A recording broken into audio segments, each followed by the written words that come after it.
Welcome, everybody.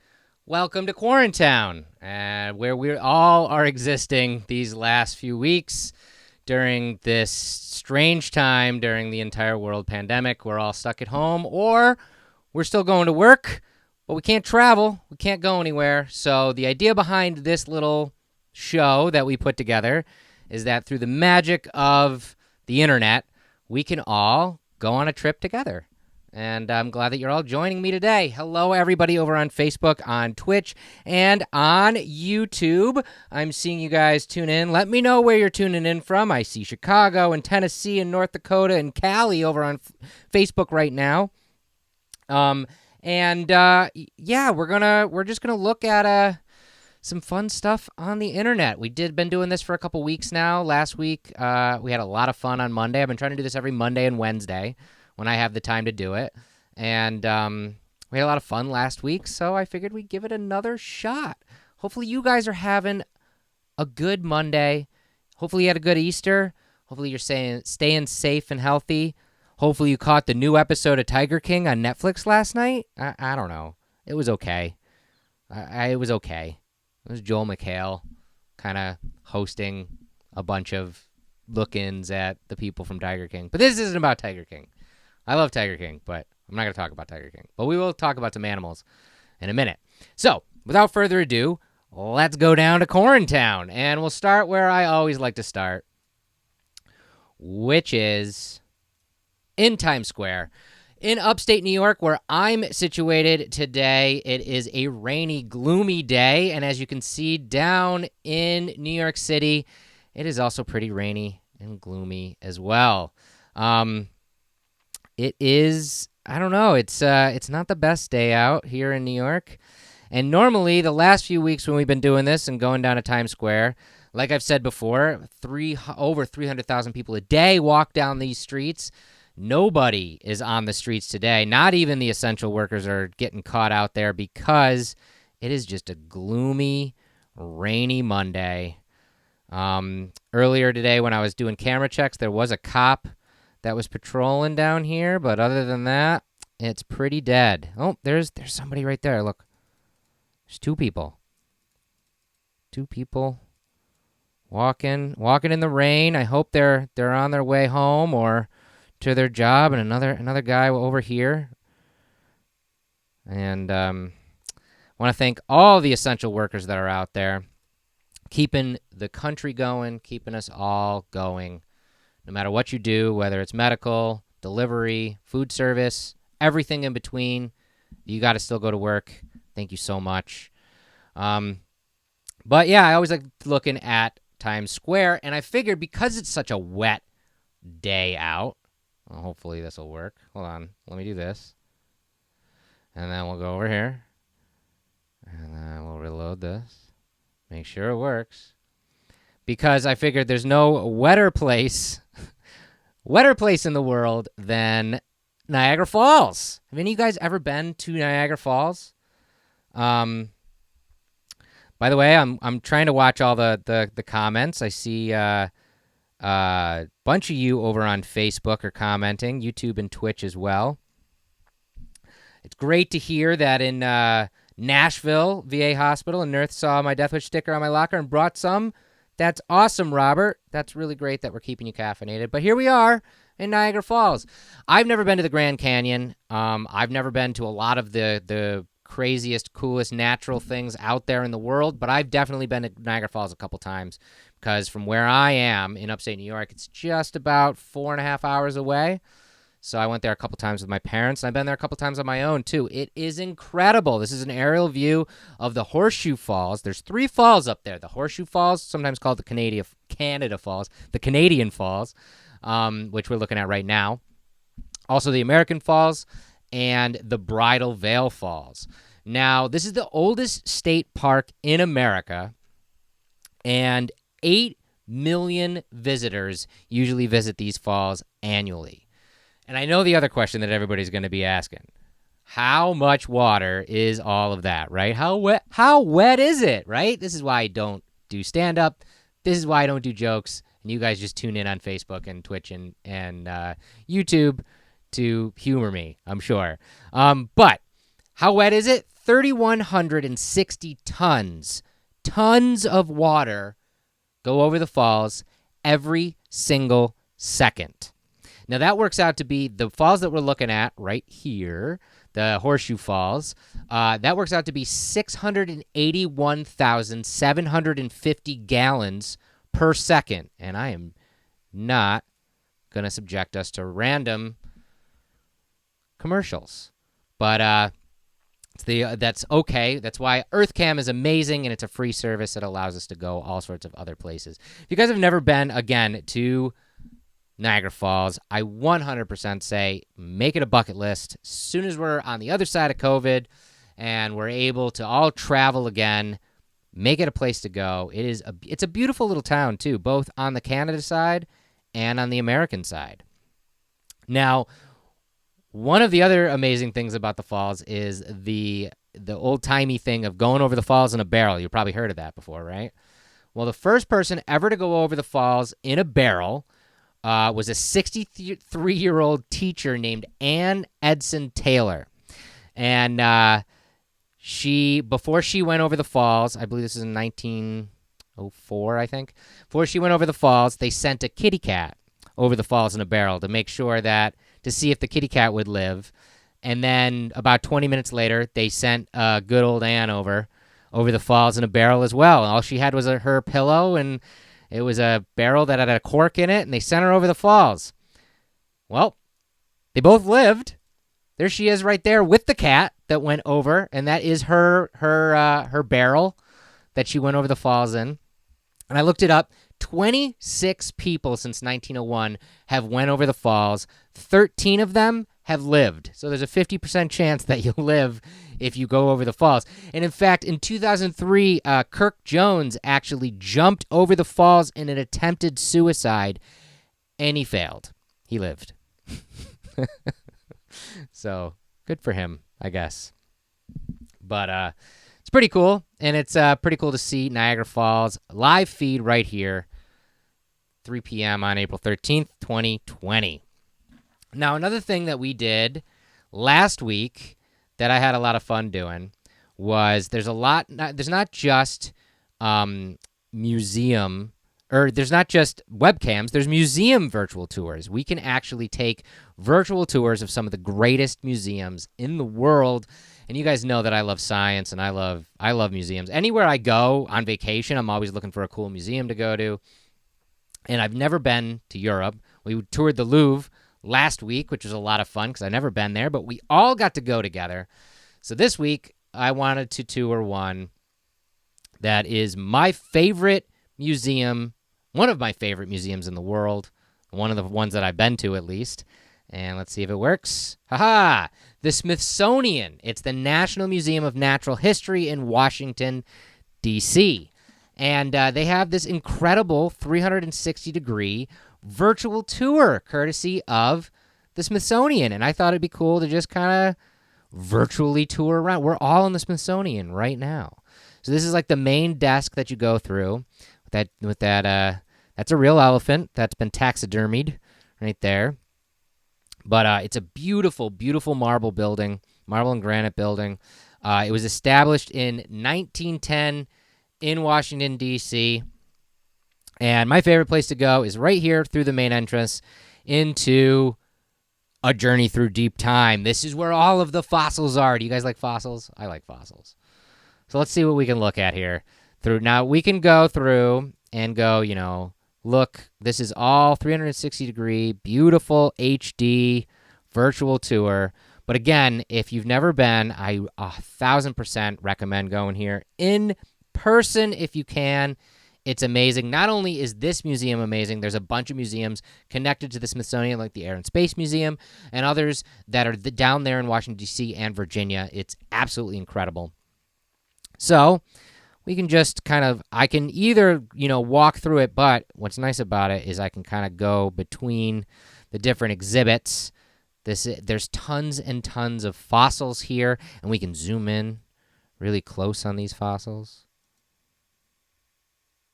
Like this is I don't even know what this is. I'm the worst tour guide in the world, so welcome to the worst tour you will ever have of the Smithsonian National Museum of Natural History.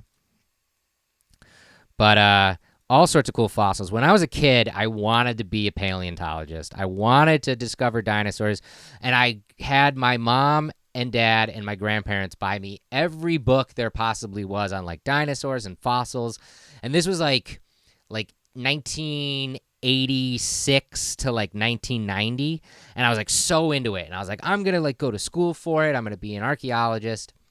I'm going to be a paleontologist. I'm going to discover all those dinosaurs. And then in 1993, Jurassic Park came out, and I was like, this is exactly what I'm going to do for the rest of my life. But lo and behold, I did not. I love this fossil right here.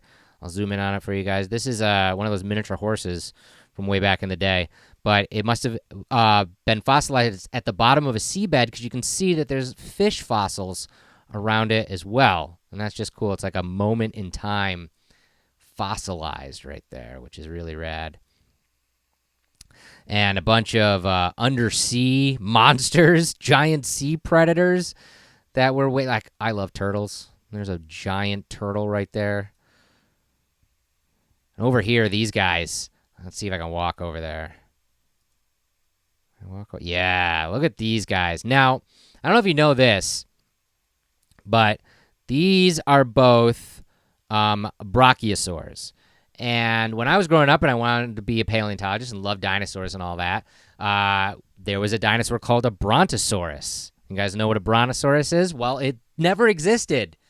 It blew my mind as like a late teenager, early 20s when I found that out. Basically, the guy that found the Brontosaurus found a different type of skeleton and put a brachiosaurus head on it and called it a Brontosaurus, and thought it was a completely different species. It wasn't. It was part bones from an Apatosaurus and part bones from a Brachiosaurus. So there's never been and never will be a Brontosaurus, which is pretty crazy when you really think about it. And I can open up the main floor plan here, kind of take us through. I wanted to show you, this is really neat. Now, this is a really, really old deer from the dawn of deer times, right? But if we go on over this way, it's a little hard to see, but right in here is a mummified bison. Look at that. Isn't that rad? You can still see its like nose and its eye socket and everything. Ah, it's so rad. I'm so into this kind of stuff. And like I said, this is the worst tour you'll ever had from the Smithsonian. I hope you guys go on your own tour someday. If you guys go to the Ocean Hall, which is right next to this hall, I'll move us over there. I want to see if I can get a good view of the ceiling. Yeah, you can see it. There's a giant blue whale hanging from the ceiling, which is absolutely amazing. It's amazing. Let's see if I can look at it from underneath. From underneath over here, the deep ocean. Like, what is that? Like, if you were swimming in the ocean and you saw that, freak you the hell out, right? That'd freak me the hell out. I know a lot of people who are scared to swim in the ocean, actually, because of all of the creatures of the deep. Jaws scared me when I first saw it. I was scared of sharks for a little bit. There's that giant whale right there. Look at him. Whale bones all over the place. So incredible. There was something else I wanted to show you up on the second floor of this museum. Called Hope Diamond. Have you guys ever heard of the Hope Diamond? I got a little bit of a better view of it right here. There it is, that beautiful, beautiful diamond. It is 45.5 carat deep blue diamond, the famous Hope Diamond. It resides in this case at the Smithsonian Museum of Natural History. Now, as the story goes, this diamond is from India. It originated in India and was originally purchased for the first time in 1666, actually made it into the hands of King Louis XIV from France, and he owned it from about 1666, 1668 till it was stolen in the 1700s, and then it changed hands a bunch of times, made its way into a gem collector's hands in the 40s, and he donated it into the Smithsonian, into this case, in 1958. It's valued at $250 million. And this diamond also has a curse on it, the Curse of the Hope Diamond, because as the story goes, that this is actually cut from the original stone. The original diamond was much larger, and it was actually the eyeball in a statue of Sita, which was a goddess in India, and it was stolen, like literally pried out of this statue. And the curse goes that anybody who owns it and wears it will have incredible misfortune and most likely die. Now, you don't put a lot of credence to that, but if you look at all of the owners of this diamond, especially the ones that wore it back in the day, a lot of them either ended up committing suicide or being murdered.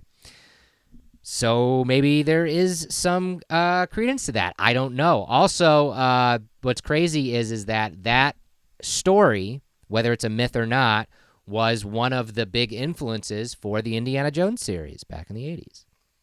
The last thing I wanted to show you guys, which is really cool up here, is right over here.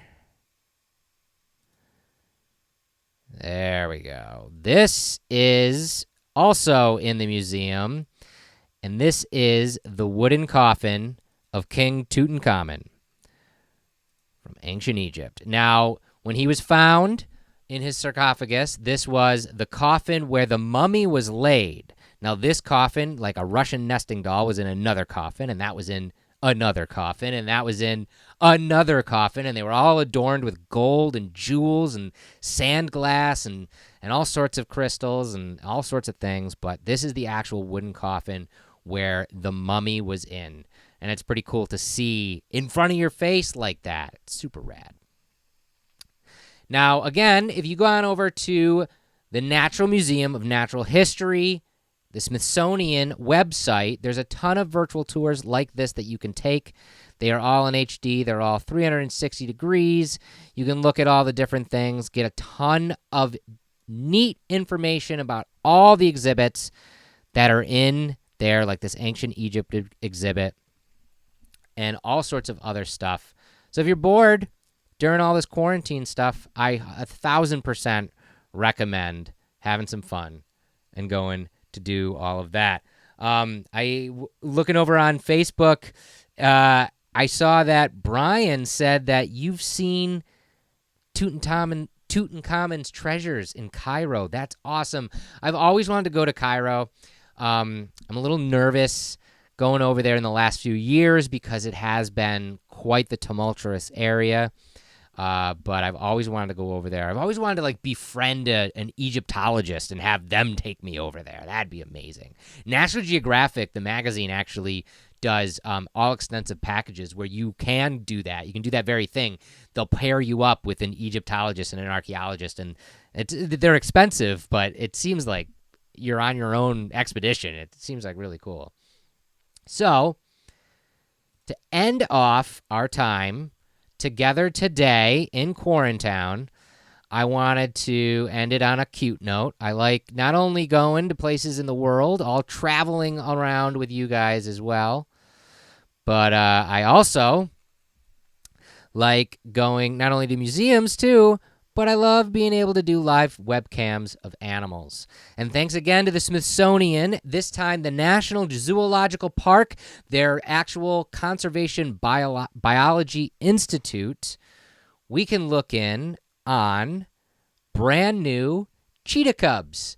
These cubs were just born on April 8th.